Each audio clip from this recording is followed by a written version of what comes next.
The president, before his election campaign, went all over the place assuring our public that he will attend to this matter as soon as he comes to power. And at a meeting held immediately after his victory with the Bishops' Conference and with me, he assured us and promised us that he will carry on with the decisions of the Commission and he will implement all the decisions of the Commission. But what happened was, when he received the copies of the report, he immediately picked a group of ministers of his own government, which was a political decision, which was not an independent decision, to pick and choose whatever has to be implemented in order to protect his interests and whatever should not be implemented in order to also protect his interests. So it is very clear, because 2 days after the report was handed over, he called me and he asked me how I cannot do all this, because there are some provisions in the report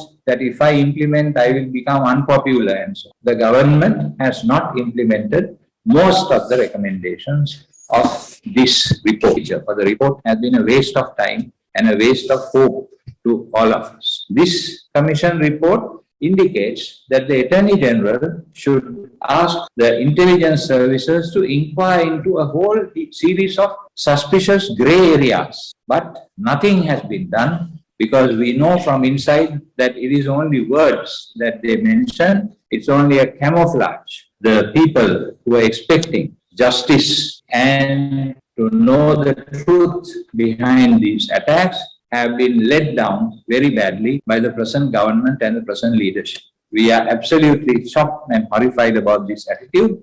We don't want to take revenge from anybody. We are not out for other people's blood.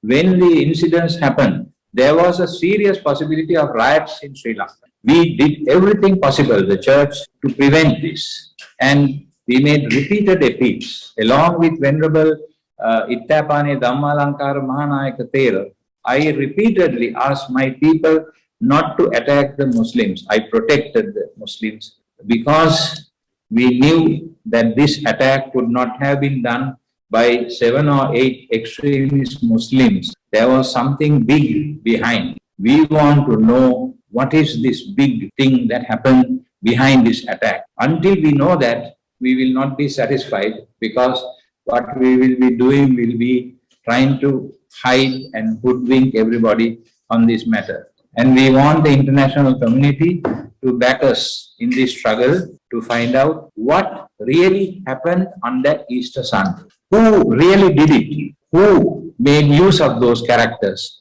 in order to achieve political aims? We want to know that.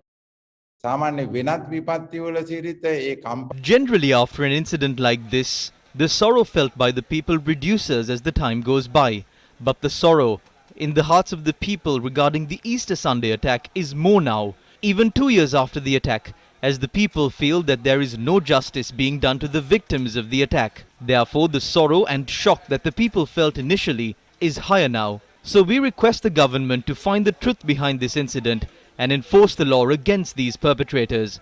We also request the government to create an environment where such incidents will not take place in our country in the future. කනගාටුදායක සිදුවීම් නැවත නොවන්නට මේ පසුබිම සකස් කරන්න කියන එක තමයි අපි අත් වශයෙන්ම මේ රජයෙන් ඉල්ලන්නේ.